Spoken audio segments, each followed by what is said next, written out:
Today we tell the story of how a British attack on Fort McHenry in the port of Baltimore led to the Star-Spangled Banner, America's national anthem.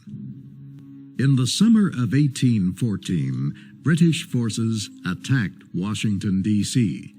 They burned the Capitol building, the White House, and other public buildings.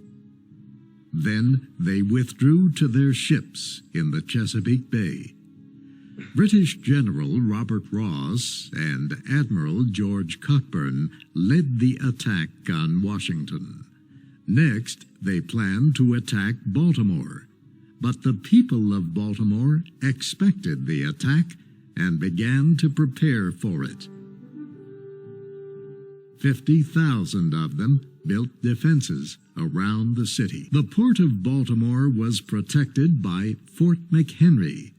The guns and cannon of the fort could prevent British ships from reaching the city. The British began with a land attack against Baltimore. General Ross, Admiral Cockburn, and about 4,000 British soldiers landed at North Point, a finger of land reaching into the Chesapeake Bay.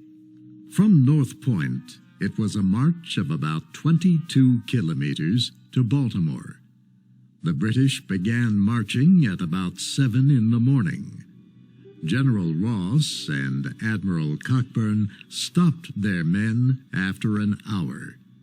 The two commanders and several of their officers rode to a nearby farmhouse and forced the family living there to give them breakfast. When the British officers finished eating, the farmer asked General Ross where the British were going. To Baltimore, he answered. The farmer told Ross that he might have some difficulty getting there because of the city's defenses. But the British general replied, "I will eat supper in Baltimore or in hell." When they returned to the march, Ross and Cockburn moved far in front of the British forces. A group of several hundred Americans opened fire on the British officers. Ross was hit. He died soon afterward. The Americans retreated, but they slowed the progress of the British soldiers. It was late the next day before the British force arrived to face the army of Americans near Baltimore. The Americans were on high ground and had about 100 cannon to fire down on the British. The British commander ordered his men to rest for the night. He sent a message to the British warships to attack the city with guns and mortars. Such an attack, he felt, might cause the Americans to fall back. But the British ships had already been firing at Fort McHenry since early morning. The British guns were more powerful than those of the fort. The strength of their guns let the ships fire from so far away that the American guns could not hit them. Shells and bombs from British mortars fell like rain over Fort McHenry, but few Americans in the fort were hurt or killed. Most of the rockets and shells exploded in the air or missed. Many of them failed to explode. At the center of the fort flew a large American flag. The flag could be seen by the soldiers defending the city and by the British warships. The flag was also seen by a young American named Francis Scott Key. Key was a lawyer who had once thought of a life of religious work. He was also a poet and writer. He opposed war, but he loved his country and joined the army in Washington to help defend it. When the British withdrew from Washington, They took an American doctor named William Beans with them. Francis Scott Key knew the doctor and asked President Madison to request the British commander to release him.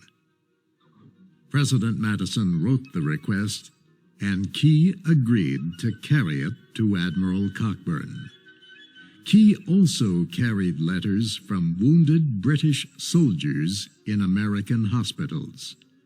In one of the letters, a British soldier told of the excellent medical care he was being given. Cockburn agreed to free the doctor after he read the reports that his wounded men were receiving good medical care.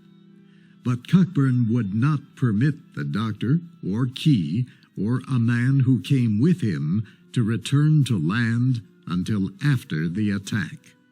So Francis Scott Key watched from a British warship as the shells and rockets fell on Fort McHenry.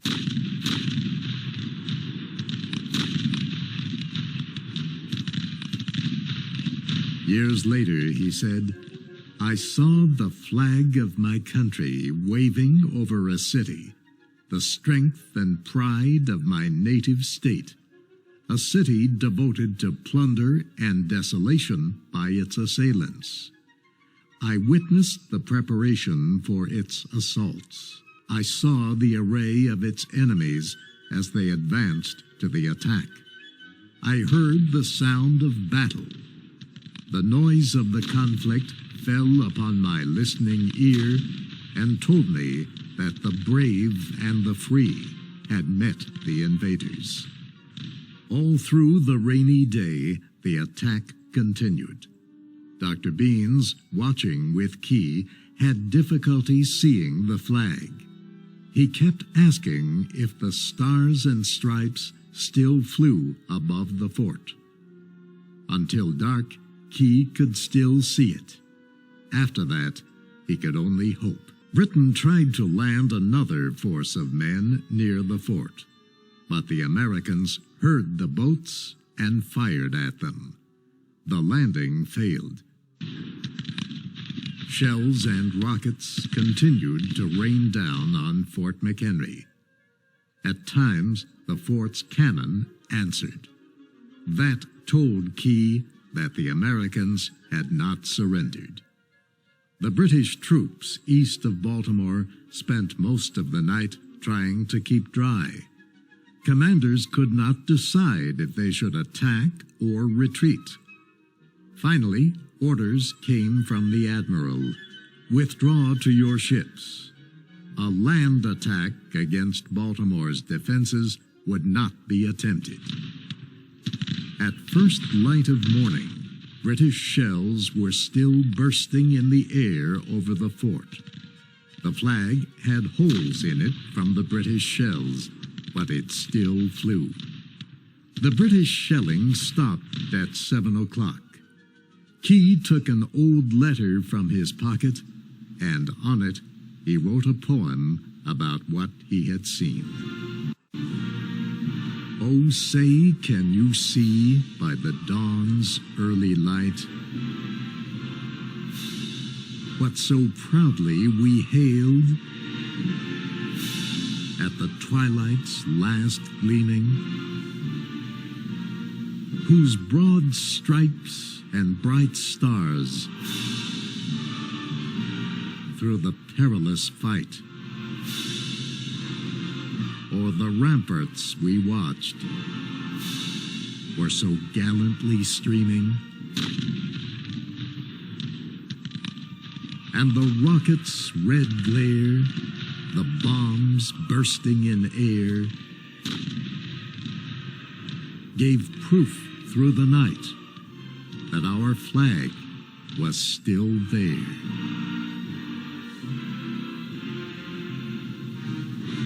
Oh, say, does that star-spangled banner yet wave?